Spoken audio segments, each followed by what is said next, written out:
Hari ini, sampai hari ini video ini dibuat berbasis pada penilaian atau analisis ruang publik dengan isu-isu yang diperbincangkan atau dipercakapkan di dalam ruang media sosial seperti YouTube, Instagram, WhatsApp, dan TikTok.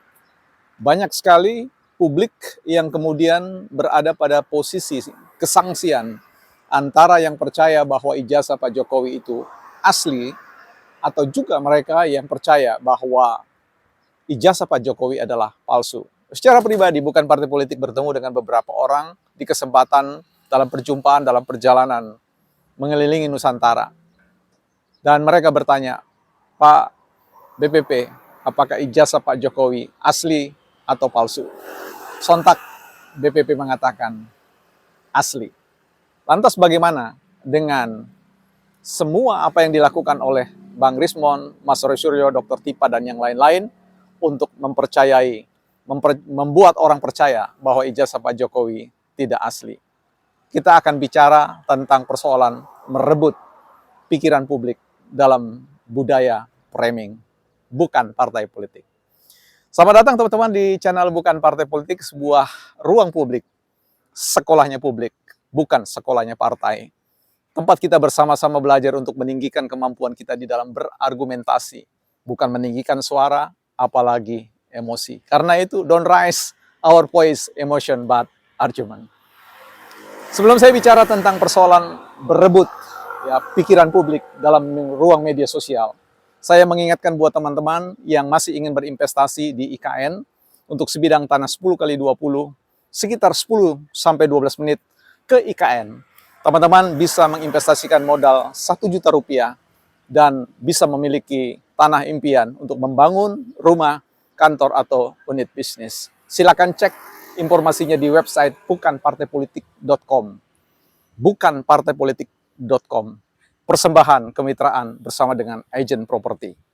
Ya, teman-teman, kembali kepada persoalan hari ini. Publik terbelah antara mereka yang mempercayai Pak Jokowi dengan kepemilikan ijazah asli, dengan mereka yang percaya kepada Bang Rismon, Mas Rusyo, Dr. Tipa, dan yang lain-lain, bahwa ada sesuatu yang keliru dengan pengakuan Pak Jokowi dan sebagainya. Bagaimana kita menyikapinya?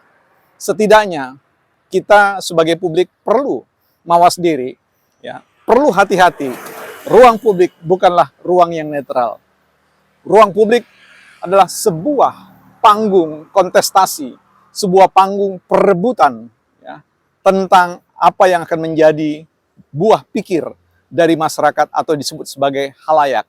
Setiap orang, apakah dia individu, apakah dia merupakan sebuah lembaga atau agent framing. Ya, saya menggarisbawahi agent framing atau yang biasa disebut ada bohir di balik semua isu-isu yang dikontestandingkan di dalam ruang publik.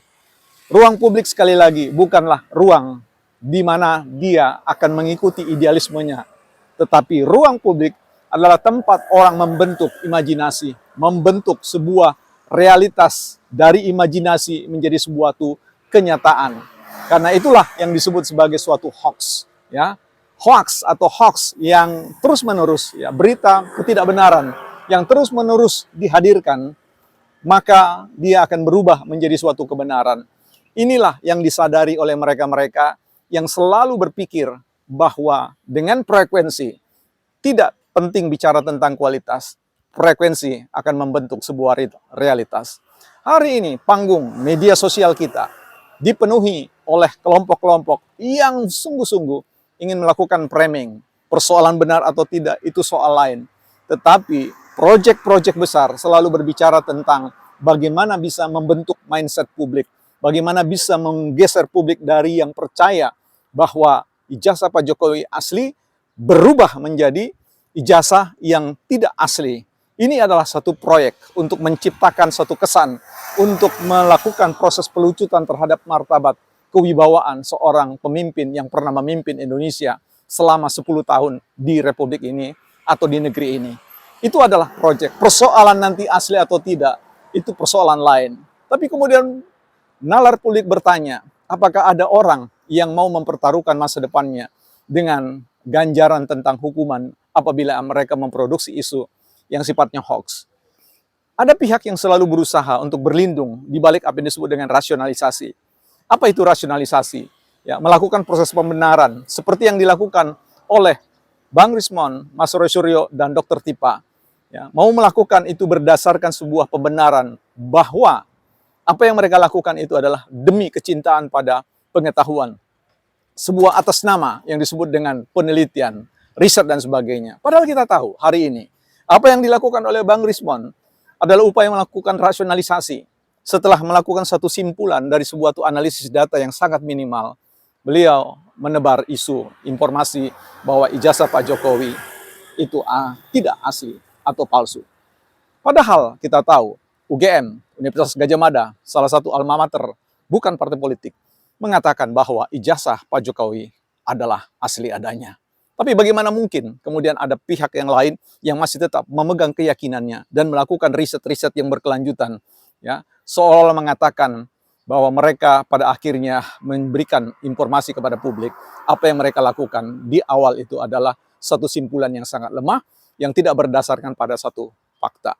Jadi sekali lagi, bukan partai politik ingin mengatakan bahwa hari ini kita masih berebut panggung di ruang media sosial untuk meyakinkan publik bahwa ijazah Pak Jokowi itu adalah asli adanya berdasarkan pada pengakuan Pak Jokowi, pengakuan UGM, pengakuan rekan-rekan, dan juga hasil dari penyelidikan atau penyidikan yang dilakukan oleh Bareskrim. Persidangan menanti untuk menjawab semua ini. Sekalipun nanti kita bisa menduga bahwa pihak-pihak tertentu akan tetap berpegangan bahwa Pak Jokowi berafiliasi dengan lembaga-lembaga negara. Yuk kita lihat dan kita nantikan, bukan partai politik.